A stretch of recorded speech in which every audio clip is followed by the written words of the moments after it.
Hello friends, welcome to my YouTube channel. Myself Amit Sinha. Today's editorial is based on the trade and investment agreement between India and UAE. What are the important aspects of trade and investment between India and UAE? The Hindu try to highlight and focus on the measure happening between two countries. तो basically दोस्तों यही इसका जो theme है कि भारत और UAE के बीच में जो ट्रेड एंड इन्वेस्टमेंट हुआ है उसी के बारे में जो एग्रीमेंट हुआ है उसी के बारे में आज का जो एडिटोरियल है वो दोस्तों फोकस्ड है।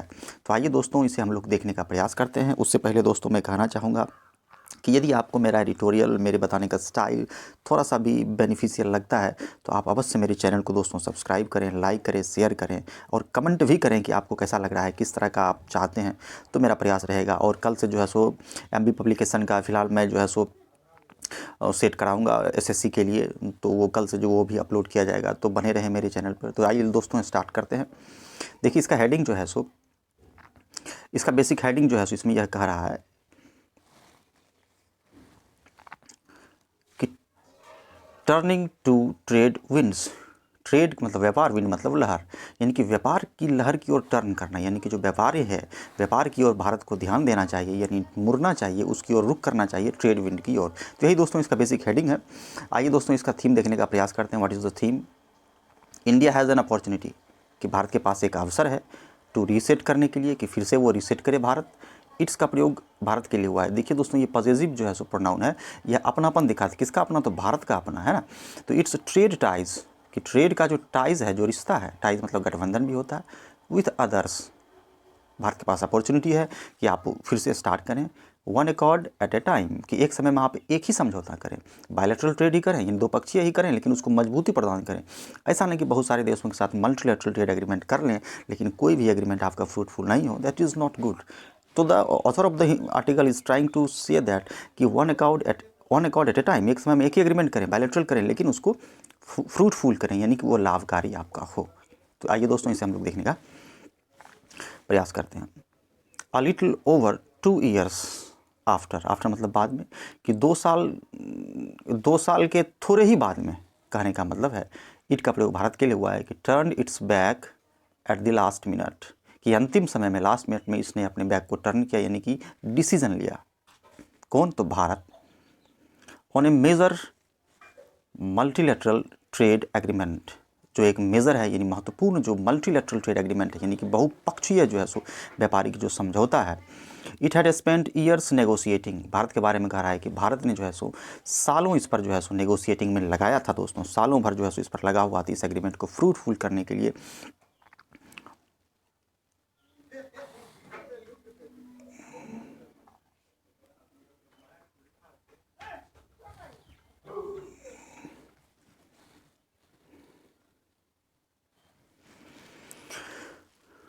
नेगोशिएटिंग इंडिया लास्ट वीक, पिछले हफ्ते, announce the signing of a comprehensive economic partnership agreement, कि लास्ट वीक भारत ने जो है सो घोषणा किया है कि वह एक कम्प्रीहेंसिव यानी व्यापक जो है सो इकोनॉमिक एग्रीमेंट पार्टनरशिप साइन कर रहा है। किसके साथ? तो विद यूनाइटेड अरब अमीरात यानी यूएई, यानी संयुक्त अरब अमीरात के साथ भारत कर रहा है। इसका घोषणा भारत ने किया। The free trade pact, pact का मतलब जो समझौता, यह ट्रेड कैसा होगा? फ्री ट्रेड पैक्ट होगा। फ्री ट्रेड पैक्ट होगा जिसमें कि फ्री जो है सो जीरो टैरिफ बैलेंस पे जो है सो काम किया जाएगा। इज़ अ टेसिट एक्नॉलेजमेंट, बड़ा अच्छा शब्द दोस्तों यहाँ पर इस्तेमाल किया गया। टेसिट का मतलब होता है मौन, यानी शांत, चुप। इसको हम लोग शांत भी कहते हैं, इसको अंडरस्टूड भी कहते हैं, कि यानी बिना बोले समझना। एक्नॉलेजमेंट मतलब स्वीकार करना, स्वीकृति, यानी यह एक टेसिट एक्नॉलेजमेंट है, यानी कि अंडरस्टूड है कि India needs to strengthen its trade ties, कि इस भारत को अपने ट्रेड टाइज को स्ट्रेंथन करने की यानी मजबूती प्रदान करने की नीड्स है, यानी आवश्यकता है। विथ, किसके साथ? विथ मतलब साथ, टाइज विथ एग्जिस्टिंग पार्टनर्स, जो भी इनके पार्टनर्स हैं जिनके साथ इनका व्यापार है। एग्जिस्टिंग मतलब जो भी अस्तित्व में है, यानी वर्तमान में जिनके साथ इनका एग्रीमेंट का डीलिंग चल रहा है। कैसे? तो बाय देखिए दोस्तों प्रीपोजिशन है, बाय के बाद V4 का प्रयोग करते हैं। बाय लोअरिंग टैरिफ वॉल्स, कि भारत क्या करे? टैरिफ का मतलब जो टैक्स लगाता है उस टैक्स को कम करें, ताकि वहाँ से जो है सो एक्सपोर्ट और इंपोर्ट बढ़ावा मिल सके और रिलेशनशिप काफ़ी स्ट्रांग हो सके। तो यही दोस्तों कहना चाह रहा है कि टैरिफ वॉल को कम कीजिए ताकि जो है सो आपका जो है सो स्ट्रेंथन हो सके।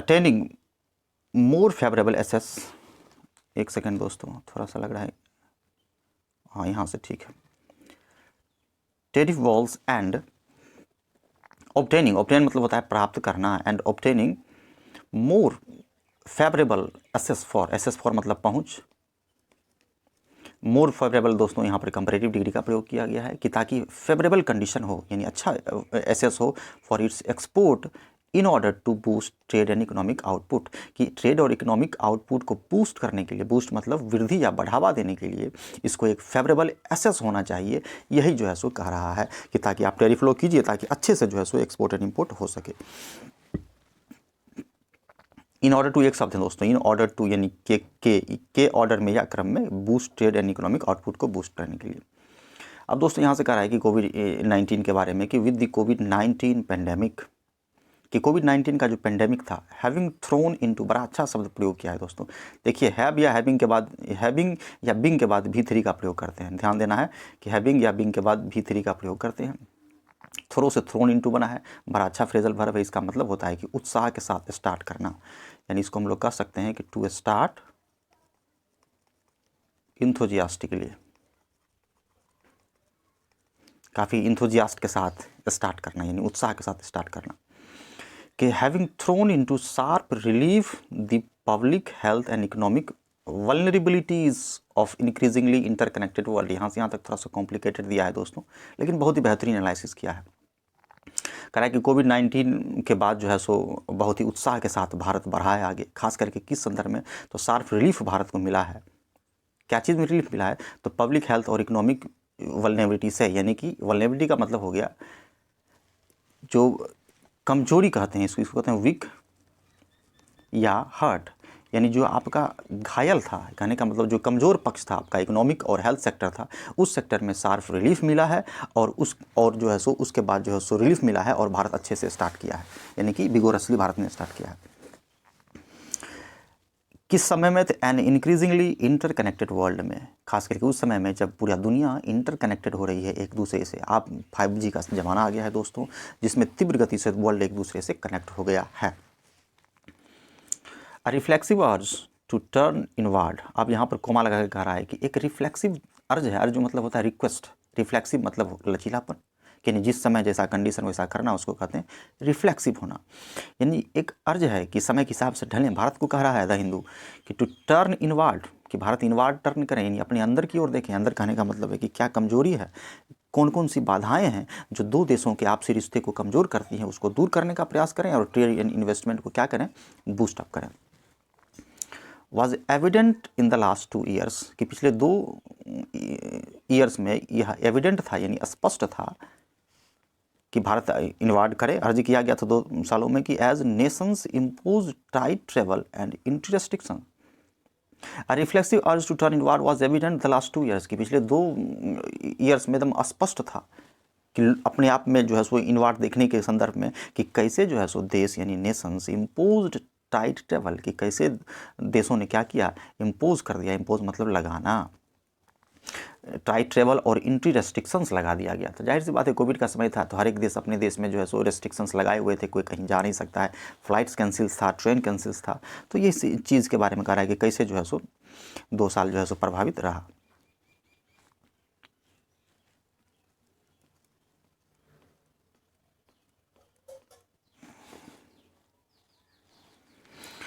Impose tight travel and entry restriction in a bid to, एक मतलब हो गया, इसका मतलब प्रयास करना, in a bid to protect their populations, दे के लिए देयर का प्रयोग किया गया है। देयर यहाँ पर दोस्तों प्रोनाउन है, किसके लिए प्रयोग किया गया है, तो नेशंस के लिए प्रयोग किया गया है, कि हर एक देश जो है सो अपने पॉपुलेशंस को, अपने जनसंख्या को सुरक्षित करने के लिए रेस्ट्रिक्शंस लगाए हुए था। एंड आयरनिकली मतलब कटाक्ष रूप से, व्यंग रूप से, अजीब, व्यंगात्मक इसको कहते हैं, व्यंगात्मक।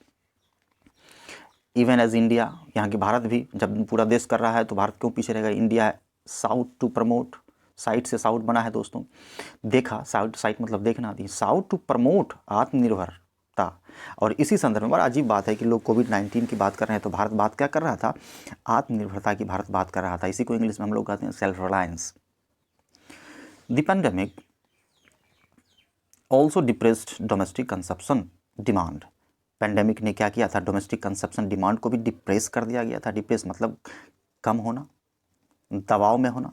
जाहिर सी बात है कि जब आपके पास जो है सो अमाउंट नहीं, suppose that you have 1000 rupees, आपके पास 1000 रुपये, आप मार्केट जाते हैं, बहुत सारी खरीदारियां करते हैं, परंतु यदि आपके पास 100 रुपीज़ है तो आप खरीदारी नहीं कर पाते हैं, चूँकि आपका क्या है, आप अपने आप को क्या करते हैं, डिप्रेस कर लेते हैं। तो वही कह रहा है कि पेंडेमिक के टाइम में लोगों के पास पैसे का अभाव था, जिस कारण से डोमेस्टिक कंजप्शन वो क्या हो गया, डिप्रेस्ड हो गया और इकोनॉमी बुरी तरीके से प्रभावित हुआ।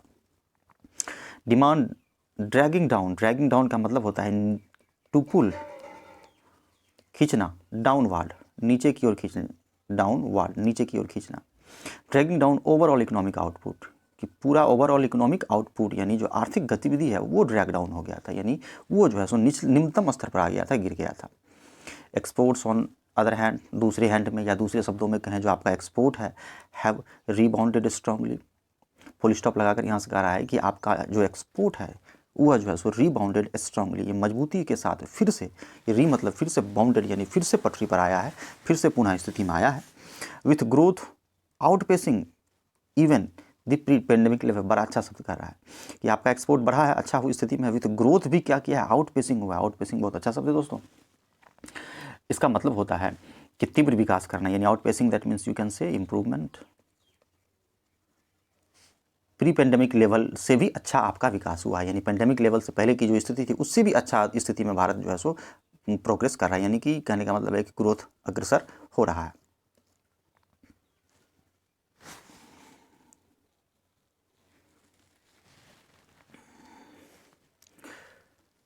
It is in this backdrop that, इसके पीछे, बैकड्रॉप का मतलब होता है पिछला हिस्सा। It is in this backdrop that the government's renewed push to negotiate its bilateral free trade agreement is welcome. पर अच्छा लाइन दोस्तों यहाँ से कह रहा है कि it is in this backdrop that the government's renewed push, कि सरकार का जो रिन्यूड पुश हुआ, यानी फिर से, रिन्यू मतलब फिर से किसी काम को करना, यानी पुनः करना, जीवित करना, इसको भी कहते हैं पुनः जीवित करना। पुश मतलब प्रयास, सरकार फिर से प्रयास है, पेंडेमिक लेवल के बाद फिर से ट्रेड एंड इन्वेस्टमेंट को बढ़ाने के लिए प्रयासरत है, और यही प्रयास के कारण जो है सो स्थिति थोड़ा सा अच्छा हुआ है। टू क्या करने के लिए, तो नेगोशिएट यानी बातचीत करने के लिए it's bilateral free trade agreement, कि भैया हम फ्री ट्रेड एग्रीमेंट करेंगे और हमारे यहाँ आप ट्रेड एंड इन्वेस्टमेंट कीजिए। Free trade agreement is a welcome change, कि यह जो फ्री ट्रेड एग्रीमेंट किसके साथ, यूएई के साथ किया है, एक प्रकार का वेलकम चेंज है। इससे क्या होगा कि इकोनॉमी बूस्ट करेगा। In tag and signals that, change in tax and signals that India is keener to strengthen trade ties. यह क्या आपको सिग्नल करता है, सिग्नल करता है कि इंडिया इज कीनर, कीनर कीनेस्ट, इसका मतलब होता है उत्सुक, डिजायरियस।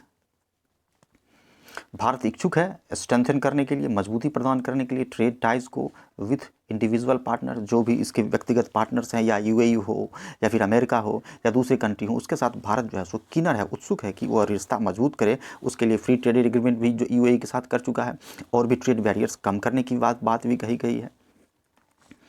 ऑन इक्विटेबल टर्म्स, यानी इक्विटेबल मतलब बराबरी, यानी बराबरी टर्म में जो है सो बराबर इक्वल टर्म में करने के लिए भारत तैयार है, ना कि रादर देन यानी जब कि किसी के तुलना में, रादर के साथ देन का प्रयोग करते हैं। Be tied into multilateral pacts, ऐसा नहीं है कि टाइड इनटू मतलब होता है जुड़ना, टाइड इनटू जुड़ना, कि भारत जो है सो मल्टीलैटरल टाइड में जुड़ना नहीं चाहता है। कहने का मतलब यह है कि बहुत सारे देशों के साथ आप एग्रीमेंट कर लेते हैं और वह फ्रूटफुल नहीं है, उसमें कोई इंप्रूवमेंट नहीं है, तो वो एग्रीमेंट बेकार है। स्टार्टिंग में भी कहा गया है कि एक एग्रीमेंट ही आप कीजिए, लेकिन उसको आप क्या करें, फलवान करें, फ्रूटफुल करें। वही कह रहा है कि भारत एक ही एग्रीमेंट करना चाहता है पार्टनर के साथ, लेकिन वो अच्छा उसको निभाना चाहता है, जिसमें साफ़ सुथरा काम हो, ऐसा नहीं रादर देन, जब इसके जगह पर ये करना चाहता है, ये कहने का मतलब है। तो ध्यान देना है, रैदर के साथ ध्यान का प्रयोग करते हैं। टाइड इनटू जुड़ना, मल्टीलेटरल मतलब बहुपक्षीय, पैक्ट्स, वैसा पैक्ट भारत नहीं करना चाहता है। दैट का प्रयोग मल्टीलेटरल पैक्ट के लिए हुआ है। डू नॉट का प्रयोग जो है सो प्लूरल के लिए यहाँ पर किया गया है दोस्तों। प्लूरल के साथ डू लगाते हैं और सिंगुलर के साथ does. Do not necessarily address it's की कंसर्न, की का मतलब मुख्य, कंसर्न का मतलब समस्याएं, कि वैसा पैक्ट भारत नहीं करना चाहता है जो इसकी मुख्य समस्याओं को हल नहीं करता हो, हल नहीं करता हो, बल्कि ऐसा करना चाहता है जो कि हल करे।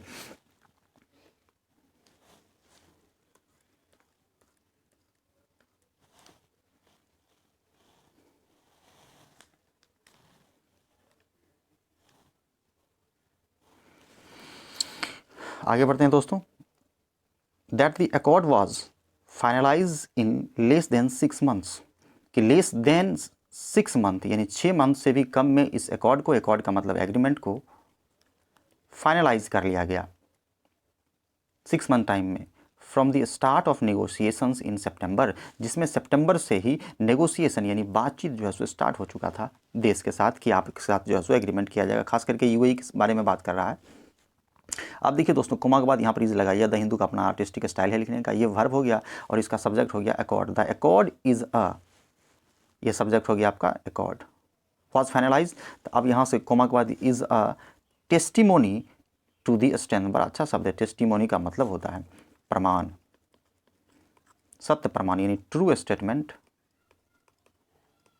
ट्रू स्टेटमेंट में कहते हैं कि यह जो एग्रीमेंट हुआ है एक टेस्टिमोनी है यानी सफल प्रमाण है, क्या चीज़ का, टू स्ट्रेंथ करने का, मजबूत करने का, ऑफ द बायलैटरल टाइज, दो पक्षीय टाइज को मजबूत करने का यह प्रमाण है, जिसके लिए जो है सो भारत जो है सो सितंबर से प्रयासरत था।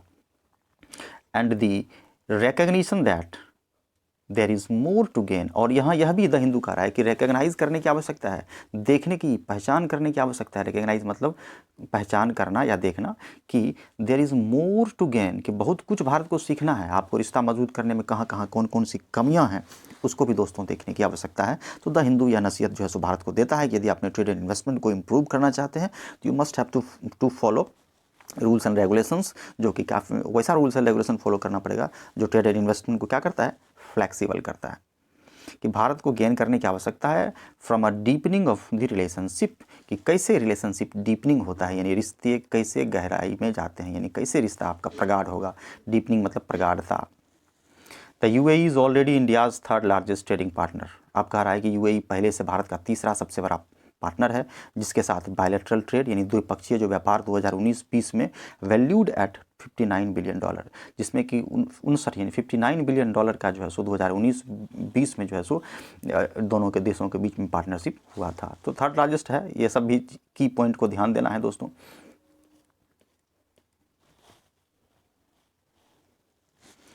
$59 बिलियन, जबकि वाइल मतलब जबकि इंडियाज़ एक्सपोर्ट अमाउंटेड टू मतलब कुल रकम होना, भारत का एक्सपोर्ट यहाँ से जो वहाँ माल जाता है लगभग कितने का है, $29 बिलियन का in the pre pandemic physical year मतलब एक साल का जो आपका फिजिकल ईयर है यानी जो ईयर है। तो पेंडेमिक से पहले $29 बिलियन का दोनों देशों के बीच हुआ था, अभी कितना हो गया 59, तो बढ़ गया है। इसका मतलब है कि दोनों देशों के बीच जो रिलेशनशिप है वो क्या हो रहा है, डीपनिंग हो रहा है यानी प्रगाढ़ता बढ़ रही है, और इसको बढ़ाने की आवश्यकता है ताकि ट्रेड एंड इकोनॉमी को बूस्टअप किया जा सके। मार्च 2020 में इतना था और अभी इतना हो गया। The UAE supplied India, UAE ने supplied subject plus V2 plus object दोस्तों सिंपल पास्ट टेंस में बनाया है, विथ 10.9 बिलियन वर्थ मतलब वैल्यू रकम, कुल 10.9 बिलियन लागत का जो है सो भारत को यूएई क्रूड ऑयल सप्लाई करता है, किया था इन दैट पीरियड, उस पीरियड में यानी 2020 के पीरियड में, and counts New Delhi as its second largest trading partner, और नई दिल्ली को काउंट करता है, गिनता है कि दूसरा सबसे बड़ा ट्रेडिंग पार्टनर के रूप में यूएई देखता है कि बहुत बड़ा पार्टनर, उसके लिए भारत दूसरा सबसे बड़ा ट्रेडिंग पार्टनर है। बिकॉज क्या हुआ था, $10.9 बिलियन का भारत क्या किया था, उससे जो है सो क्रूड ऑयल जो है सो इम्पोर्ट किया था। और आपको पता ही होगा कि भारत जो है सो क्रूड ऑयल को इम्पोर्ट करता है और उसको फिर रिफाइन करके बरौनी जैसे रिफाइनरीज में रिफाइन करके वर्ल्ड को सप्लाई भी भारत करता है।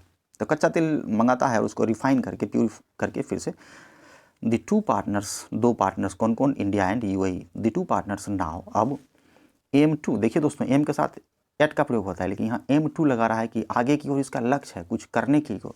तो M2 क्या करने का है कि leverage the free trade deal, यह जो फ्री ट्रेड डील भारत और यूएई अपने एक दूसरे से कर रहा है कि फ्री ट्रेड डील होगा, कोई टैरिफ इस पर नहीं लगेगा, उसका लीवरेज यानी लाभ उठाना,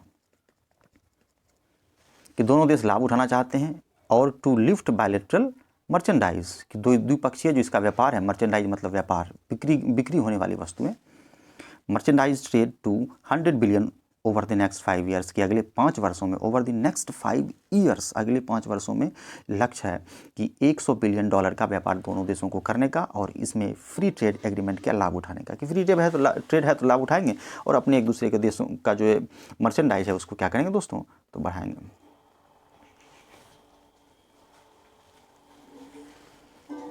while the fine print of the tariff concession. अब कह रहा है कि टैरिफ कंसेशन जो भारत और यूएई एक दूसरे को देगा फ्री टैरिफ, तो उसके बारे में जो फाइन प्रिंट है यानी कि अंतिम जो फैसला है वह अभी कह रहा है, वही कह रहा है कि while the fine print of tariff concession on both sides, कि दोनों देशों के बीच कितना होगा फाइन टैरिफ, इज़ का प्रयोग जो है सो प्रिंट के लिए किया गया। Print of the fine tariff concession on both side is, ऐसा नहीं समझना है कि इज़ वर्ब है, इसका सब्जेक्ट साइड्स हो गया तो साइड से पुलर है, यहाँ तो आर होना चाहिए, तो ऐसा नहीं है। सब्जेक्ट इसका क्या है, fine print is yet to be spelled out. Spelled out मतलब लिखना या बताना,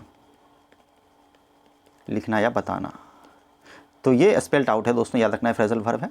बी के बाद भी3 का प्रयोग होता है कि फाइनल जो है सो लिखना पड़ेगा कि कितना जो है सो टैरिफ कंसेशन दिया जाएगा दोनों देशों को। तो यह अभी फाइनल नहीं किया गया है, लेकिन सिर्फ कहा गया है। India has made it clear, Bharat ने हैज़ के बाद भी3 की स्पष्ट कर दिया है कि अ रेंज ऑफ एक्सपोर्ट्स, कि एक रेंज ऑफ एक्सपोर्ट किया जाएगा, एक्सपोर्ट यहाँ से माल को भेजा जाएगा, जिसमें खास करके टेक्सटाइल्स यानी कपड़े और jewelleries, textiles and jewelleries are set to be benefit from zero duty regime, कि जीरो ड्यूटी रिजीम मतलब क्षेत्र, कि जीरो मतलब ना के बराबर, ड्यूटी मतलब टैक्स, कि कोई टैक्स जो नहीं लगेगा, उस संदर्भ में टेक्सटाइल और ज्वेलरी को रखा गया, यानी टेक्सटाइल और ज्वेलरी का जो है सो आयात निर्यात फ्री होगा। हाँ, सेट टू मतलब होता है स्टार्ट करना, सेट टू मतलब स्टार्ट करना, फ्री ड्यूटी। अब करेगा वंस दी अकॉर्ड, अकॉर्ड मतलब agreement, agreement one the accord is operationalize, finally formally और ऑपरेशनलाइज, कि यदि ऐसा हो जाता है मई तक तो जो है सर यह लाभ उठा सकेगा। दी टू वे इन्वेस्टमेंट, कि दोनों तरफ से टू वे यानी उधर से भी यूएई से भी इंडिया से भी इन्वेस्टमेंट फ्लोज एंड रेमिटेंसेस, कह रहा है कि दोनों तरफ से जो है सो फ्लो और रेमिटेंसेस जो है सो इन्वेस्टमेंट का वे है। कहने का मतलब है कि जैसा आपको पता ही है कि इसमें आगे कह भी रहा है कि a major source of foreign exchange, कि भारत के बहुत सारे जो है सो वर्कर्स यूएई में काम करते हैं और वहाँ से जो है सो इंडिया पैसा भेजते हैं, तो वही पैसा जो है सो यहाँ फॉरेन एक्सचेंज के रूप में होता है, जो कि एक बहुत बड़ा फ्लो और रिमिटेंस है। रिमिटेंस का मतलब होता है विदेशों से आया पैसा, यानी पैसा, इसको हम कह सकते हैं पैसा भेजना, पैसा भेजना, सेंड अमाउंट या फिर ट्रांसफ़र अमाउंट करना, उसी को रिमिटेंस कहते हैं। फ्लो मतलब बहना, फ्लो होना। अब कह रहा है कि major source of foreign exchange earning, कि बहुत बड़ा सोर्स है फॉरेन एक्सचेंज अर्निंग का भारत के लिए, गिवन द